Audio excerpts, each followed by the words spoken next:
Hello guys, आप सभी का वेलकम है क्विक स्टडी जियो चैनल पर। आज के इस वीडियो में जो हम टॉपिक कवर करने जा रहे हैं वो है टाइडल फ्लडिंग। ठीक है। तो चलिए जानते हैं ये टाइडल फ्लडिंग क्या है।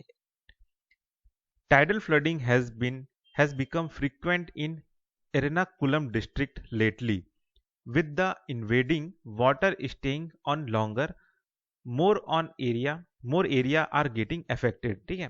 तो ये जो टाइडल फ्लडिंग अब जो न्यूज में आ रहा है ये इसके पीछे कारण ये है कि जो एर्नाकुलम जो डिस्ट्रिक्ट है वहां पे ये जो टाइडल फ्लडिंग है फ्रीक्वेंट देखा गया, बहुत बार देखा गया, जिसकी वजह से क्या हो रहा है कि पानी जो है एक तरह से अंदर आ जाता है और बहुत समय तक अंदर आके वो रुका रहता है। ठीक है।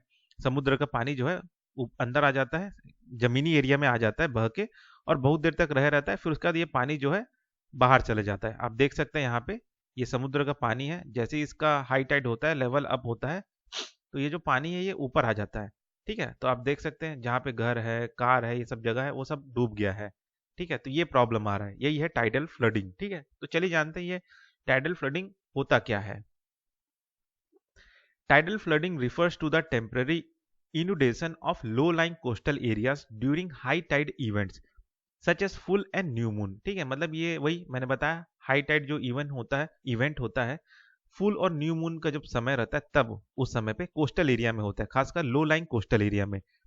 It is often called sunny day flooding और किंग टाइड फ्लडिंग भी कहते हैं। ठीक है। सनी डे फ्लडिंग भी कहते हैं और किंग टाइड फ्लडिंग भी कहते हैं when associated with extreme high tide. जब बहुत ही ज्यादा हाई टाइड हो तब इन दोनों नामों से भी पुकारा जाता है। ठीक है, बोला जाता है।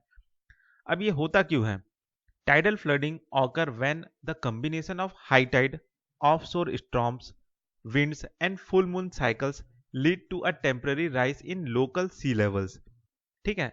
तो ये सब चीजों के वजह से आपका जो है टाइडल फ्लडिंग होता है। Coastal drainage system often fail to cope with this sudden increase resulting in localised flooding. ठीक है। तो जो आपका जो कोस्टल ड्रेनेज सिस्टम है ये भी फेल हो जाता है। ठीक है। जब अचानक से ये तेजी से इस तरह का जो हाई फ्लड आ जाता है, ठीक है, उसके वजह से सडन इंक्रीज हो जाता है उसके वजह से।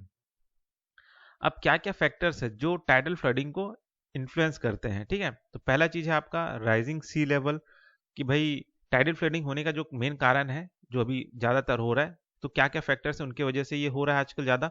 तो पहला है आपका melting glacier, thermal expansion and land subsidence increasing increase the base sea line level. ठीक है। मतलब वही है, बर्फ पिघल रहे हैं।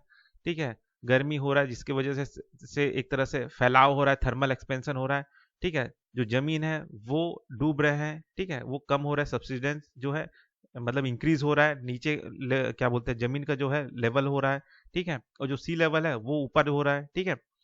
Storm surges, hurricanes and offshore storms amplify water level during high tide. ठीक है। तो ये जो स्टॉर्म्स है ये भी एक तरह से हाई टाइड के समय में क्या करते हैं, वाटर लेवल को और ज्यादा एम्पलीफाई कर देते हैं।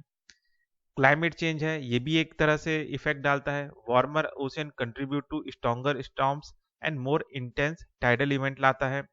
Local geography, coastal erosion and low lying topography make certain region more vulnerable. ठीक है। कि मतलब जैसे कोस्टल इरोजन हो रहा है, समुद्री किनारा जो है वो इरोड हो रहा है। ठीक है। उसके वजह से क्या हो रहा है कि वो एक तरह से नीचे की ओर धंसता जा रहा है, उसका जो लेवल है वो लो लाइंग हो रहा है, लो लाइंग टोपोग्राफी बन रहा है, जिसकी वजह से क्या हो रहा है कि वो जो रीजन है वो मोर वल्नरेबल हो रहा है। ठीक है। अब टाइडल फ्लडिंग का इम्पैक्ट क्या होता है? ठीक है। अब जब जैसे टाइडल फ्लडिंग आ गया, अब इसका क्या परिणाम हो रहा है? ठीक है। तो वो हो रहा है आपका पहला, infrastructure stress, repeated flooding damages roads, building and drainage system. ठीक है। तो आप देख सकते हैं क्या क्या चीज डैमेज कर रहा है।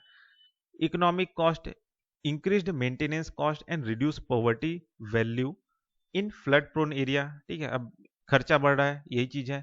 एनवायरमेंटल डिग्रेडेशन हो रहा है, फ्लडिंग क्या कर दे रहा है, डिसरप्ट कर रहा है इकोसिस्टम को और कोस्टल इरोजन को भी ज्यादा बढ़ा रहा है। ठीक है। Safety risk, while typically not life threatening, tidal flooding complicates emergency response during large storm events।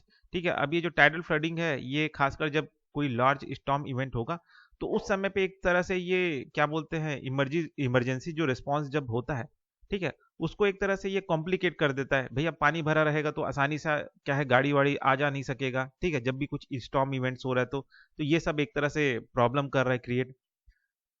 फिर है आखिरी point, managed retreat needs, vulnerable area में eventually require relocation to avoid repetitive damage. ठीक है, तो ये चीज एक प्रॉब्लम हो रहा है।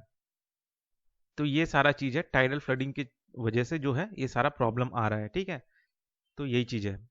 तो बस यही है आपका टॉपिक टाइडल फ्लडिंग। ठीक है, तो इस वीडियो में बस इतना ही, फिर मिलते हैं नेक्स्ट वीडियो में।